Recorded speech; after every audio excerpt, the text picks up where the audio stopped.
Hello, I'm Jason. Welcome to this lesson in the Laplace transform tutor. Here we're going to learn how to take the Laplace transform of the cosine function and also the sine function. They're going to look kind of similar. What we'll do is we'll apply the full-blown integral to the cosine and we'll do that solution, and then along the way we'll kind of pick up the sine function as well. I don't think I have to explain to you how important sine and cosine are. They're going to pop up in almost lots and lots of problems that you do. But what we're going to do is derive it straight through the integral. Gives you practice with doing that, also sharpens your calculus skills. Now I am going to say that it's unlikely that you would probably see exactly how to do this unless you see it once. Sometimes, derivations, you do them and you're like, oh, that makes sense. But if you had just stared at this yourself, it may occur to you what to do and it may not. So what I'm going to do is go through the integral, assuming that you don't know anything, and just explain everything step by step. All right, so let's say you wanted to find the Laplace transform of cosine beta times t. Now this, in your book, could be anything. You could say cosine AT, cosine BT, cosine whatever. But there's a constant in front of the t. Sometimes you might see it as omega if you're dealing with electrical engineering. There's usually a cosine in front, a number in front of the t. It's going to end up being the frequency of the cosine that you're talking about. But it's a function of time, and this beta is just a constant. That's the point to realize. So what we're going to do is we're going to apply the definition 0 to infinity e to the minus st cosine beta t dt. So again, if you know how to integrate this, then you're done. That's the Laplace transform. That's what we're going to do. What we need to do, though, is do integration by parts. And it actually turns out, if you remember back to calculus, sometimes you have to do integration by parts more than one time. You've done those kinds of problems back in calculus, and it's going to happen in this problem. I'm going to warn you. So we're going to fill up the board doing integration by parts once, then we're going to fill up the board doing it again. I know it's a little bit to get through, but these are kinds of questions that if I were a professor, I might ask you just as a bonus question or something, because it really shows me that you know your calculus. Now, doing these kinds of integrals in such detail are not something you have to do for every Laplace problem, but you do have to do it here. So let's go ahead and set up our integration by parts. So we'll say u is equal to whatever the exponent is, e to the minus st, dv, we'll just say that's the rest of the integral, cosine beta t dt. And from this you need to derive other pieces of information that we'll plug in. So for this, let me write it in blue. For this, du, what is the derivative of this with respect to time? It's minus s e to the minus st dt, right? Think of it du dt. This is what you would take the derivative. The derivative of the exponent comes out, and then here we have an indestructible guy right there. And then whenever you're calculating what v is, you're integrating this. The integral of cosine is going to be a sine, but the 1 over beta is going to come out, and you'll have sine beta t.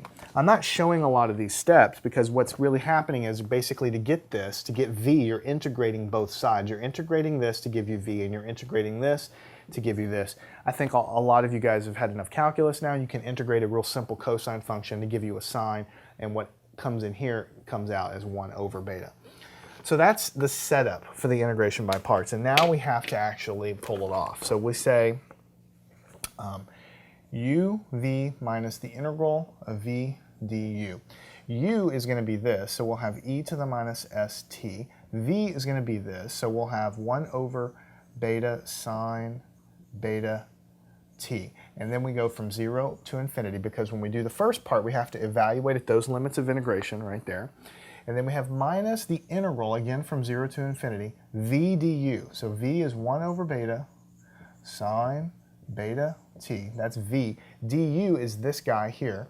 So I'm going to put a parenthesis so we don't get confused. It's minus s e to the minus st dt. If I didn't put the parentheses, you might think these were subtracted, but these are really multiplied together. So it's uv minus integral v du.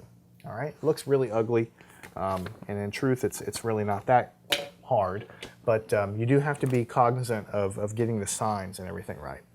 So what I'm going to do here is evaluate this at infinity and 0. So I open a bracket, and then I say, all right, at infinity, I'm going to have the 1 over beta, let me just put out in front, and then I'll have e to the negative infinity plugging in here, and then sine of infinity when I put infinity inside of that, right? And then I subtract off from that, putting in 0. So I'll have, again, 1 over beta from this, and then this would be e to the 0, and then this would be sine of 0. Don't try to do too many things at once. Don't try to evaluate all this stuff as you know, in one step. Write it down, and then in the next step, evaluate it, and you eliminate your sign errors that way. Now, what's going to come of this here? We have a minus sign, but we have a minus sign here, so that can be pulled out and made to be a plus sign. What's a constant here? Beta is a constant, s, it acts as a constant because we're integrating over time. We can't pull out the sine because it has a time, and we can't pull out this because it also has a time, but we can pull out s over beta, integral 0 to infinity. And just to rewrite things a little bit, I'll put the exponent first, e to the minus st, and then I'll put the sine beta t dt. So what we have done is we have come down and done our initial pass through the integration by parts. So let's go in here. What am I going to have here? Well, everything is trumped by this because the sine infinity is kind of impossible to really evaluate. But here, everything's divided by e to the infinity. So this whole thing goes to 0. Here, sine of 0 is 0. This actually goes to 1. E to the 0 goes to 1, but sine of 0 goes to 0. So this whole thing goes to 0. So again, everything in front is nothing. So this first pass through the integration by parts gives us this. Now this is not the answer, but I want to point out to you something, and I'm going to do it right here. It's not really a great place to do it. This is the Laplace transform of sine beta t. Just keep that in mind because we're going to use that fact later. In other words, the Laplace transform of a cosine gives you some junk out in front times the Laplace transform of the sine function. Notice beta's still in there too. So basically what happens is when you take the Laplace transform of a cosine, you get some stuff times the Laplace transform of a sine. We're going to use that fact later to derive what this is. I'm just pointing it out to you now, so keep that in mind. So what we want to do, let me kind of continue on the next board. Let me rewrite this so far. What I will do is I'll say that the Laplace transform of cosine beta times t is equal to s over beta, and then I have an integral 0 to infinity e to the minus st times the sine beta t dt. Now here's the part that you may or may not see. It's not something that you were just born with and you would just know what to do. It's just that sometimes when you do these kinds of problems, you realize that here I started with a cosine, and then I ended up with a Laplace of a sine, all right? And then you're stuck again because you're like, well, this is going to lead to nowhere because I can do this again, but it doesn't seem to converge on something like an answer because this integral looks to be just as complicated as the first one I started with. But then you start thinking back to your intuition when you learned about integration by parts. And since you have this cosine that ended up transforming into a sine, there's a pretty good chance that if you do integration by parts again on this, that this sine will flip-flop back into a cosine. And since this cosine beta t changed into a sine beta t, there's a good chance that if I do it again, this sine beta t will change back into a cosine beta t, and then I might be able to solve the problem. You may not be able to see the exact path to the answer, but you can see that sometimes when you do integration by parts, the complexity of the integral remains the same, but with these sinusoidal functions, they just flip back and forth, back and forth, back and forth, if you do it over and over again. So that's the intuition we're going to run with. And we're going to do integration by parts on this integral. So we'll have to, again, define a u, which would be e to the minus st, and a dv, which is sine of beta t dt. Basically exactly the same, or very, very similar to what we have done the first time. So then I'm going to switch colors again, and I'm going to say, all right, then du is negative s e to the minus st dt, same derivative as before, really. And then I have to solve for v, so I'm going to integrate both sides, and then I'm going to basically say, well, what's the integral of sine? It's a negative cosine, but I have this beta here, so it's negative 1 over beta cosine beta t. So when you integrate sine, you get negative cosine. That's where the negative comes from. That's where the cosine comes from. The 1 over beta happens because if you were to do this in a calculus 1 kind of way, you would do a substitution here, and you would do a derivative, and you would find that the beta ends up coming out as 1 over that. So that's basically what you get for v, and that's what you get for u, and that's what you get for all of these other things. So let's go and apply the integration by parts method. So I'll draw a line there, uv minus integral v du. So u is e to the minus st, v is 1 over beta times cosine beta t. U times v, I have to evaluate it from 0 to infinity, minus the integral 0 to infinity v du, negative 1 over beta cosine beta t v, and then I have du, which is this, and I'll open up a parentheses to make it clear, s e to the minus st dt. U times v minus integral v du. That's what you're basically doing here. And so, I'll switch colors back to black. Let's evaluate this at the limits of integration. So over here, at infinity, the 1 over beta, let's carry that along in front. Then I'll have e to the negative infinity from plugging infinity into here, and then cosine of infinity from putting cosine into the t, right here. And then I will subtract off plugging in the 0. So again, I'll have negative 1 over beta here, and then it'll be e to the 0, and there'll be cosine of 0. Okay? Cosine of 0, like this. So that's this, and we'll evaluate what that really boils down to here in just a minute. Let's turn our attention to the second part. So here I have a negative, and a negative, and don't forget this is actually multiplied together inside of here. So what's going to happen is I'm still going to have a negative sign here, because these will make a positive, this one will remain negative. I'm integrating over time, so this s is acting as a constant, and this beta is acting as a constant, just like before. So I'll pull out s over beta, and then the integral sign remains from 0 to infinity, and then e to the minus st comes in, and then cosine beta t d t. And look, exactly what we suspected happened. We did the first one, and it changed into a sine. We did the thing again, and it changed into a cosine. And believe it or not, this really helps the situation. Because let's evaluate the limits of integration right here. E to the negative infinity is going to drive this whole thing to 0, no matter what else is there. All right? When you see e to the negative infinity, it's going to drive to 0. When we have this, e to the 0 gives you 1. Cosine of 0 also gives you 1. So actually, this whole thing, including the negative sign out in front, is going to give you 1 over beta, like that, 1 over beta.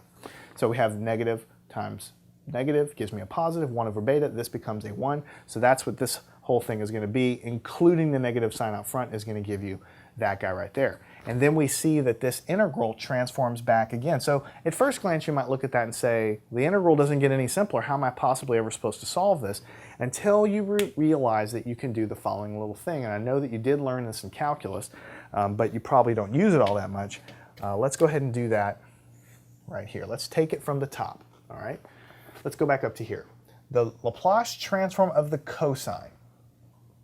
All right, Laplace transform of the cosine. So let's write it down here. Laplace transform of the cosine of beta times t was equal. Notice there's an s over beta times the result of this integral, which I just did. So I have to carry the s over beta down, times the result of what I have in here. Now the result of everything down below is what I've gotten right here. So let me open a bracket and say that what I get here is 1 over beta minus s over beta. Now instead of writing this as an integral, just realize that this is the Laplace transform of cosine beta t. So I'll just write this as Laplace transform of cosine beta times t. And then you can kind of see how it might be okay. Because what's happening here is I've got Laplace transform of cosine beta t on the left, and I've got Laplace transform of cosine beta t on the right. So I can treat it like any equation. I can solve for the Laplace transform of cosine beta t, and that's going to give us the answer. All right, so what you're going to end up having is, on the right-hand side, you're going to have, when you just distribute this guy in like this, what you're going to have is s over beta squared minus s squared over beta times the Laplace transform of cosine beta t, like this. And on the left, you'll have Laplace transform cosine beta t, just like that. And there's one square right here, because when I multiply this in, I get s over beta squared. When I multiply this into here, I get s squared over beta squared. The minus stays here. Everything stays here. So let me move over to the next board. And I'm not going to try to continue yet until I'll just recopy everything that I have. So Laplace transform cosine beta t is equal to s over beta squared minus s squared over beta squared, Laplace transform cosine beta t, like that.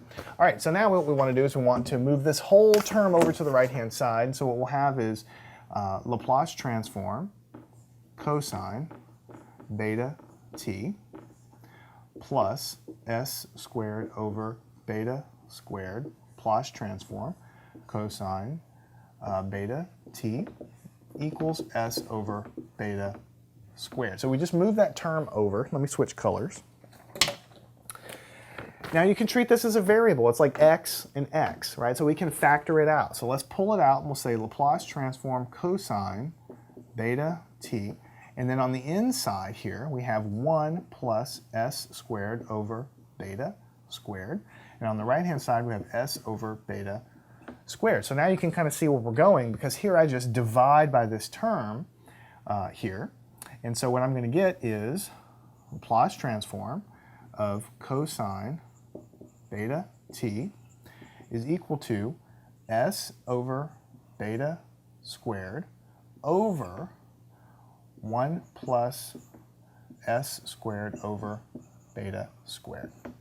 Like that. So basically you take this thing and you divide the whole thing, it becomes on the denominator, and then you realize that because of the fact that this is a fraction, you can further write this as s over, the beta squared can go in the bottom, and then this becomes s squared over beta squared, like that. So it just basically becomes in the bottom. And so what you have then is you can multiply through, and you can say s over beta squared plus the beta squared will cancel with this one when I distribute in, giving me s squared. So the way you usually see this thing written, is Laplace transform of cosine, some number times time, is equal to s over, usually write the s squared plus beta squared. And then you just say s greater than 0. This is the Laplace transform of the cosine function. Notice that it's a function of s only. Beta is just a number. So let's say it's cosine 3t. Well, then it'll be s over s squared plus 3 squared. So it would be 9 over there. So that's what we get there. That's how we declare the Laplace transform of the cosine function. Now, how do we find the Laplace transform of the sine function? How do we find the Laplace transform of the sine function? I could just give it to you, but it's too tempting just to show you and remind you that way back as we were starting to do this whole process, way back in the first Laplace transform we did, we got the Laplace transform of the cosine was basically equal to this stuff times this integral, which we said was the Laplace transform of the sine. So what I will do then is I will kind of do a little aside. Let me see what color I should probably pick. Black. So let me kind of draw double squiggly lines here, because this is kind of a separate thing. I'll do triple squiggly lines, right? So what we learned is the Laplace transform of cosine of beta times t was equal, after all of this first integration by parts, s over beta times the Laplace transform of the sine of beta times t. But see, now we know a lot more. We know what this Laplace transform is. We just calculated it. The Laplace transform of cosine is s over s squared plus beta squared. So all we do is we say s over s squared plus beta squared is equal to s over beta times the Laplace transform of the sine of beta times t. And we just want to solve for this. That's what we want to solve for. And we know, we can see right away that since we have s on the top in both cases, these are going to cancel. And then, in order to get this by itself, we can just multiply by beta on both sides. And so I can directly write then that the Laplace transform of sine of beta times t once we multiply by beta to get it over there, is going to be beta, okay, over s squared plus beta squared. And we could just say s greater than 0, just like always, like that. This is the Laplace transform of the sine function. Beta over s squared plus beta squared. It's a lot of work, I'm not going to lie to you. And you know, you could be asked this on a test or an exam. Mostly I did this because when you try to learn how this is derived in a book, it's very difficult to follow unless you jump through all the hoops. Because, you know, they leave out lots of critical steps, like what is he doing, how is he solving for it? But basically what it boils down to is it's a little bit of a trick. You have to just kind of have some intuition. You have to realize that integration by parts will be useful here. You set yourself up for the first integration by parts, and when you do it, everything in front drops to 0, and you end up with this integral here. And you notice that the cosine flipped into a sine in your next integral. So then you decide to do it again. And you say, all right, I'm going to do that again. I'm going to do integration by parts, again, setting this almost the same substitutions, and I'm hoping that that integral will flip back. So I get this stuff in the front, I evaluate it here, and then it turns out that this integral does indeed flip back into a cosine, which is what I get right here. All right? So because of that, then what's basically happening here, this is basically drops to 0, this resolves to a number, so then I can write kind of a summary of what I've done. The Laplace transform is equal to s over b times whatever I got here, which is what I've written down here. I've got the 1 over beta here, and I've got minus this, and then this guy turns into the Laplace transform of beta t. So basically what it happens is, whenever you do an integration by parts and then do it a second time, and the integral on the right-hand side flips back to be equal to the integral that you were trying to solve to begin with, then bingo, you've won. When you get an integral on the right, which is the same as the integral you were looking for on the left, and you can just solve the whole darn thing for that integral, almost like algebra, right? So that's what we're doing here. This integral is what we're trying to find, and we find out that it's related to itself. So then what we do on the next, basically the next couple of steps here, is we're just doing that stuff. We first multiply it through, we add this whole term on the left-hand side, factor out the Laplace transform, giving us this junk over here, and then we divide this whole term. It gets a little bit ugly. We bring the beta squared down, we distribute it in, and then we find out that this is the Laplace transform of cosine beta t. So that's basically the answer. And then we go and say, well, remember from before, when we got down to this part, this is the Laplace transform of the sine. So we summarize by saying Laplace transform of cosine is s over b times Laplace transform of sine. We plug in what we know for cosine, and then basically solve everything for the Laplace transform of sine. So again, in a lot of books, in a lot of classes, your professor or your book would probably just say, hey guys, Laplace transform of a sine is equal to this. If it's sine of 3t, it's just 3 over s squared plus 3 squared, right, if you're doing sine. And the Laplace transform of cosine looks sort of kind of similar, but it's a little bit different, and you basically apply it the same sort of way. You're getting a function of s out in both cases. They look kind of similar, but they're not quite the same. A lot of your professors, a lot of your classes, a lot of your books are just going to say, use me.